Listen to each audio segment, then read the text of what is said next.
Hola, hoy estamos felices porque tenemos un invitado en nuestro canal que es Juan Ospina. Juan Ospina es un constitucionalista que vengo haciéndole un seguimiento hace unos años por el trabajo maravilloso que ha desarrollado no solamente con el Estado en varias entidades y en varios proyectos importantes en formulación de política pública, sino también por estar comprometido con los derechos humanos, con las víctimas y también en temas de litigio estratégico. En esta oportunidad, querido Juan, pues este programa lo llamamos Los Lentes.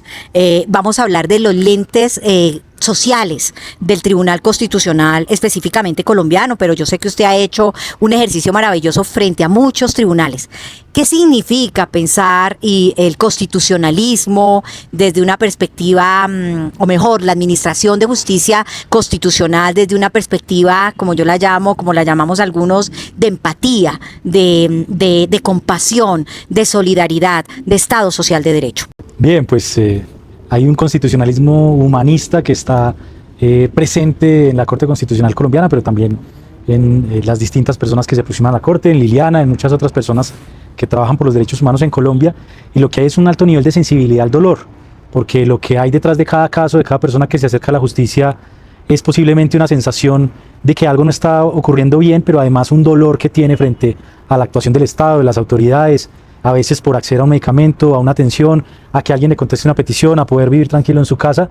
Y detrás de cada dolor y detrás de cada experiencia de historia, lo que hay es una sensibilidad que tiene que desprenderse para valorar humanistamente la situación. Querido Juan, ¿qué hay detrás de un juez que lee con lentes de empatía? Hay un constitucionalismo sensible, hay una sensibilidad de quienes acceden a esa información de las víctimas, de las personas que sienten que sus derechos están infringidos, y esa empatía, esa humanidad, lo que desprende es la posibilidad que el conocimiento jurídico sirva para algo en concreto, y ese algo en concreto es la vida, transformar la vida, las capacidades, la integridad de la gente, y lo que hay detrás de eso, pues yo creo que hay una formación en lo social, pero también una lectura social de la Constitución, una lectura humanista de la Constitución, que rompe esas perspectivas formalistas y antiformalistas y lo pone también en un escenario sobre el humanismo.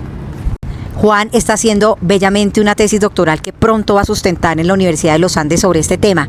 ¿Qué teóricos debieron leer estos jueces para tener esos lentes de compasión y de empatía a la hora de crear las sentencias de las que vamos a hablar, si es que la lluvia nos permite en este momento, querido Juan? No, yo creo que lo que ha pasado en la Corte es que ha habido una multiplicidad de actores. Yo lo que diría primero que todo es que hay una integridad teórica muy importante, hay distintas perspectivas, está Dworkin, está Lexi, está Hart, está las perspectivas formales y antiformalistas más en tensión, pero también Rosenberg, McCain, sobre el impacto judicial de las sentencias, sobre la posibilidad de que las sentencias digan algo en la práctica, de que no se queden como textos que no tienen ningún acogimiento, sino que el juez se ponga la camiseta, como dicen estas canciones populares, se ponga la 10, para que a través de sus propios actos haya un seguimiento, haya una continuidad y observación, haya unas valoraciones, haya unas insistencias, unas reincidencias sobre lo que se ordena con persistencia, hasta que las cosas cambien. Y creo que ahí hay una perspectiva que es de integridad frente a la actuación judicial, más allá de la sentencia, y eso es muy rescatable.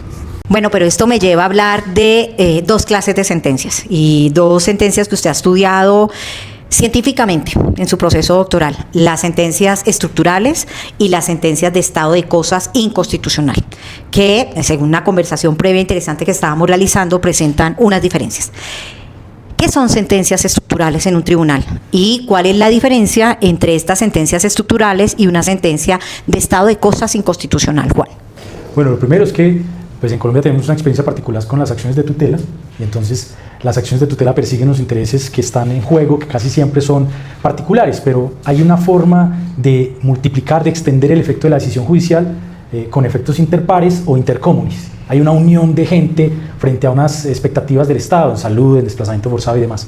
Frente a esa vocación, un poco con esa idea sensible del constitucionalismo, lo que hay son unas apuestas por extender los efectos de una decisión judicial. Y entonces hay dos cosas.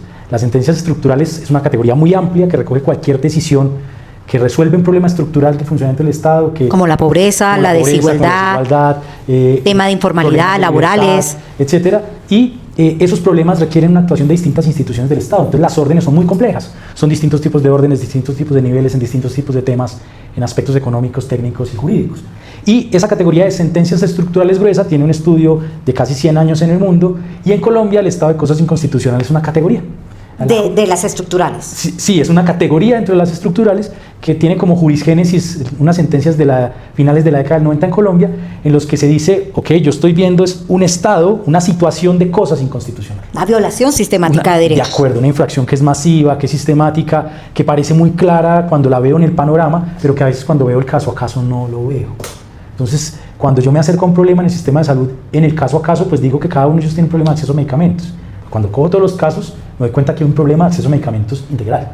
Esa perspectiva está aplicada en el caso de desplazamiento forzado en Colombia, en el caso del magisterio, en el caso de las cárceles, del sistema penitenciario y carcelario, en aspectos de salud, en otros, pero también en la población de la de las comunidades Guayú, y otras que se han dado en la Corte Constitucional y que permiten entender una mirada distinta desde el constitucionalismo a los problemas graves y estructurales de funcionamiento del Estado. ¿Vale la pena? ¿Han valido la pena estas sentencias? Hay gente que dice, no, ¿esto para qué? ¿Esto no es necesario?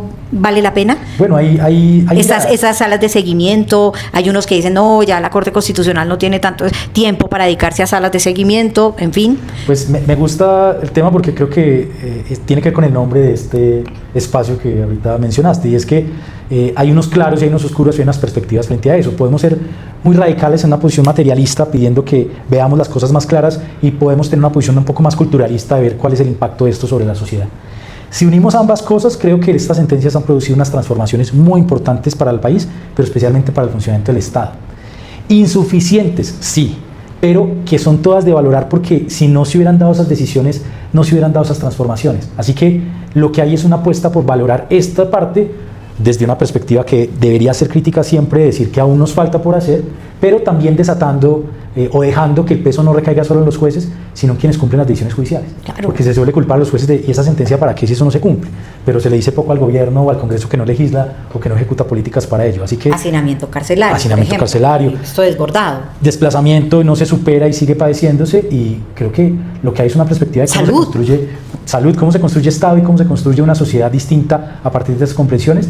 Y creo que las sentencias estructurales en distintas partes del mundo han permitido, con el paso del tiempo, ver que sí transforman y cambian y producen cambios sociales significativos. Constitucionalismo con lentes de empatía, eso representa este trabajo tan bello de Ospina, que ya no vamos a decir las conclusiones de su tesis doctoral porque la pena la va a sustentar, pero ya podemos más o menos, tenemos un abrebocas increíble sobre un aporte importantísimo que necesita Colombia alrededor de este trabajo que ha hecho magnífico nuestra Corte Constitucional colombiana, cuando de verdad que los lentes sociales la acompañan.